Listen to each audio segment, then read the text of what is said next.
कैसे हो बच्चों आप लोग। बच्चों परसों 12 तारीख को यूजीसी का एक प्रपोज़ल आता है और उसके बाद तो बच्चों में वो पैनिक फैलता है, वो डर फैलता है कि न जाने क्या बवाल होने जा रहा है। एक पूरा हैवॉक क्रिएट हो जाता है। सोशल मीडिया पर उसको ऐसे दिखाया जाता है, कुछ चैनल्स उसको ऐसे दिखाते हैं जैसे कि अब सब कुछ ख़त्म हो गया, अब कुछ बचा नहीं है। ऐसा कुछ नहीं है। पहले सिचुएशन को समझने की ज़रूरत है। ठीक है बेटा, मैडम क्यूरी रेडियो एक्टिविटी, उनका एक स्टेटमेंट है जो इस जगह पर बड़ा प्रासंगिक है, आपके लिए यूज़फुल हो सकता है। Nothing is to be feared but understood. हमें किसी चीज़ से व्यर्थ में डरने की ज़रूरत नहीं है, उसको समझने की ज़रूरत है। ठीक है, तो आज हम लोग बेटा इसी बारे में बात करने चल रहे हैं। ठीक, यूजीसी ने एक प्रपोजल दिया।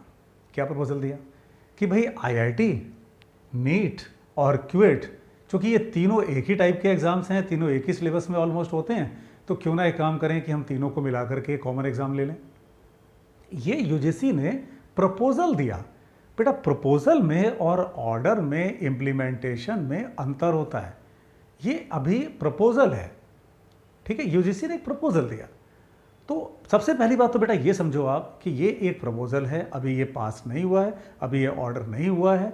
इसमें एक कमेटी बनेगी जो कि इसके प्रो कॉन्स को स्टडी करेगी, जो इसके इम्पैक्ट्स को स्टडी करेगी, समझेगी। उसके बाद इसमें अमेंडमेंट्स होंगे, उसके बाद इसको लागू किया जाएगा। सोशल मीडिया दरअसल इतना ज़्यादा, या ओवरऑल मीडिया इस समय इतना जागरूक हो गया है कि कोई छोटी सी बात होती है तो वो तुरंत फैल जाती है। लेकिन ये तो ऐसे प्रपोजल्स तो आते हैं, हर डिपार्टमेंट्स में ही आते हैं, हर मिनिस्ट्री में आते हैं। अब उसके बाद गवर्नमेंट उसको स्टडी करती है, उस पर उसके क्या क्या असर हो सकते हैं, दूरगामी असर क्या क्या हो सकते हैं, प्रैक्टिकल प्रॉब्लम्स इमीडिएट इम्प्लीमेंटेशन में क्या आएंगी, उसको करने के बाद ही गवर्नमेंट किसी डिसीजन पर पहुंचती है।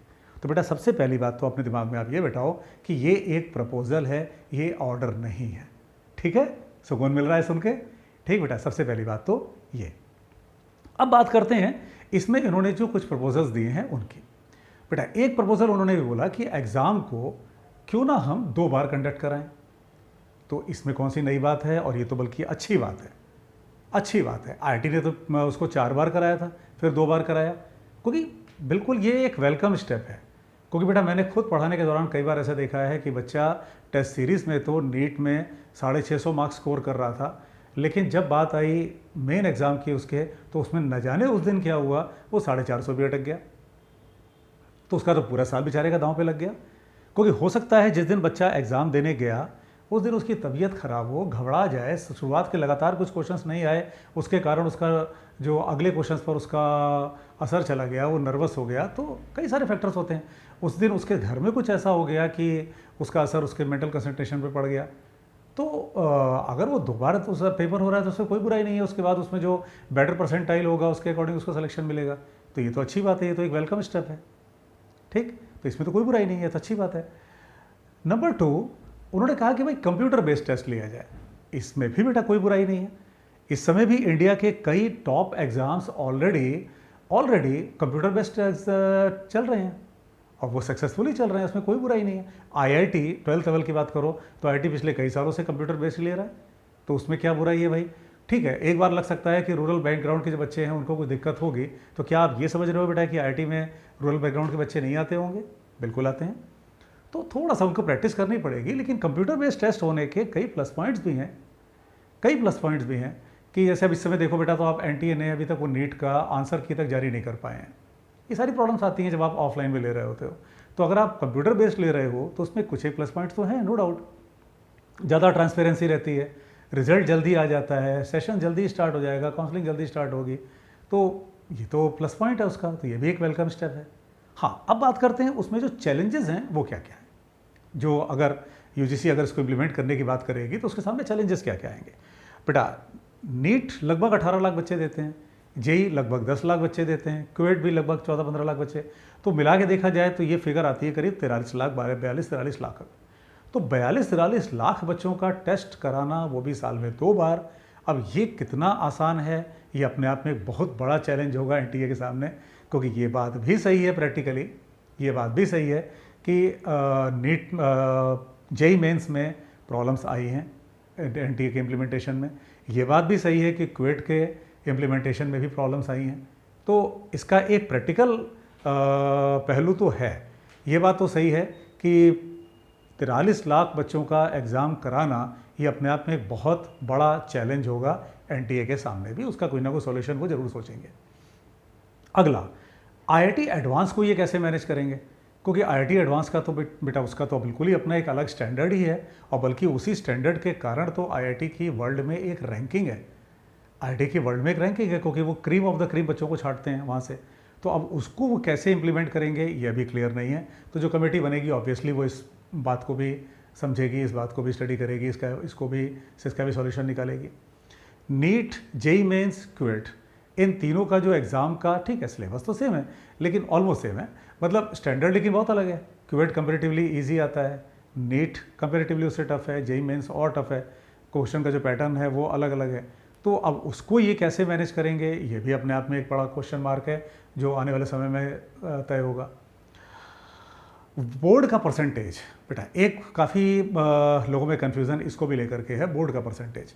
तो बोर्ड का परसेंटेज, क्योंकि अब तो ये रनिंग सेशन है, तो एग्ज़ाम्स में अगर उसको इम्प्लीमेंट करते भी हैं तो उन्हें कुछ टाइम देना पड़ेगा, और ख़ासतौर से नीट में अगर आप देखो तो उन्होंने तो ऑलरेडी उसकी एज लिमिट भी बढ़ा दी है, तो वो पुराने बच्चों पर नई नियम को कैसे अचानक लागू कर पाएंगे, तो वो भी अपने आप में एक बड़ा क्वेश्चन मार्क है, जो कि समय के साथ तय होगा। तो बेटा ये तो बातें हो गई इस प्रपोज़ल की। अब इसमें करना क्या है, अब इसमें एज ए स्टूडेंट तुम्हें करना क्या है। पेपर तो सिलेबस से ही आएगा ना, ऐसा तो है नहीं कि वो चाहे पेपर आसान बनाए टफ बनाए, वो ऐसा तो है नहीं कि सिलेबस के बाहर का बना देंगे, वो आपसे एमएससी लेवल का पूछ लेंगे, ऐसा तो नहीं है ना। तो पेपर उसी सिलेबस में से आएगा। पेपर चाहे इजी आए चाहे टफ आए, क्या फ़र्क पड़ता है, आप अपनी प्रिपरेशन को स्ट्रॉन्ग करो ना। क्या आईआईटी में ऐसा नहीं हुआ कि कभी कोई सब्जेक्ट ईजी आ गया, कोई सब्जेक्ट टफ आ गया? क्या नीट में कभी ऐसा नहीं हुआ कि कभी कोई सब्जेक्ट ईजी आया, कभी कोई टफ आया? हर साल होता है, तो इसमें इतने आश्चर्य होने की क्या बात है भाई। हाँ, तो पेपर अगर इजी आएगा तो मेरिट हाई जाएगी, पेपर टफ आएगा तो मेरिट लो जाएगी, इसमें इतना परेशान होने की क्या बात है। हाँ, एक बात तो तक पक्का है ना कि पेपर बेटा जो भी आएगा वो तुम्हारे सिलेबस से ही आएगा, तो उस पर तुम फोकस करो, तुम उस पर अपना पूरा समय लगाओ, अपना एक टाइम टेबल बना करके अपना टाइम मैनेजमेंट सही करो, अपना कैलकुलेशन सही करो, अपनी जो स्पीड ऑफ जो एक्यूरेसी लेवल है उसको सही करो, क्वेश्चन को शॉर्ट मेथड से कैसे करना है इसको इम्प्लीमेंट करो। बेटा अगर इस हैवॉक में, इस पैनिक में, अगर इस डर की स्थिति में तुमने अपना कुछ घंटा कुछ दिन भी बर्बाद कर दिए तो वो तुम्हारा नेट लॉस है। एक बात तो बड़ी क्लियर दिखाई दे रही है इतनी सारी परेशानियों के बाद कि 2023 में तो इम्प्लीमेंट करना इसका मुश्किल दिखाई दे रहा है। 2023 में तो मुश्किल है ये, इसको इम्प्लीमेंट कर ले जाएंगे, ठीक है। तो इतना हैवॉक किस बात का, इतना पैनिक सिचुएशन किस बात की। एकदम मस्त रहो, एकदम खुश रहो, एकदम एंजॉय करो, ठीक, पढ़ाई पे अपने फोकस करो, क्योंकि पेपर जैसा भी आएगा तो वो उसी में से, और वो सबके लिए जैसा होगा।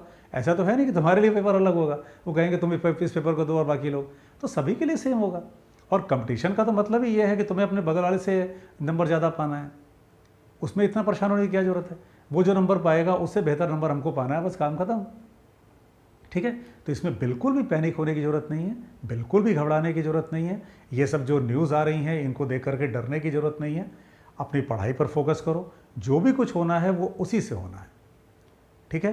पेपर ऐसा नहीं है कि पेपर अगर इजी आएगा तो सबका सिलेक्शन हो जाएगा, क्योंकि सीट्स तो उतनी रहेंगी, तब भी जो ऊपर वाले बच्चे हैं उन्हीं को मिलेगा, ठीक है। तो पेपर कैसा भी आए अपने आप को उसके लिए तैयार करो, ठीक है। और बेटा इस चैनल पर हम लोग कई सारी एक्टिविटीज़ आपके फिजिक्स को इम्प्रूव करने के लिए कर रहे हैं, उसको भी साथ को उसको भी उससे भी हेल्प लो, और अपनी परफॉर्मेंस को, अपनी रैंक को, अपने सब्जेक्ट को और इम्प्रूव करो। बस बेटा एक बात ध्यान रखो, किसी भी स्थिति में सिलेक्शन उन्हीं का होना है जिनका सब्जेक्ट पर कंट्रोल होगा, ठीक, जिनका टाइम मैनेजमेंट पे कंट्रोल होगा, जिनका अपने खुद पे कंट्रोल होगा, ताकि वो अगर 4 क्वेश्चन एक साथ नहीं आया तो भी 5वें क्वेश्चन पर उसी ज़ील के साथ उतरें जिससे उन्होंने पहले क्वेश्चंस किए थे। सिलेक्शन उन्हीं बच्चों का होना है, ठीक है। तो इसलिए ये सब पैनिक अपने मन से निकाल दो, ये सब डर अपने मन से निकाल दो, सीधे बेटा पढ़ाई में जुटो और जम के मेहनत करो। Wish you all the very very best. God bless you. Thanks a lot.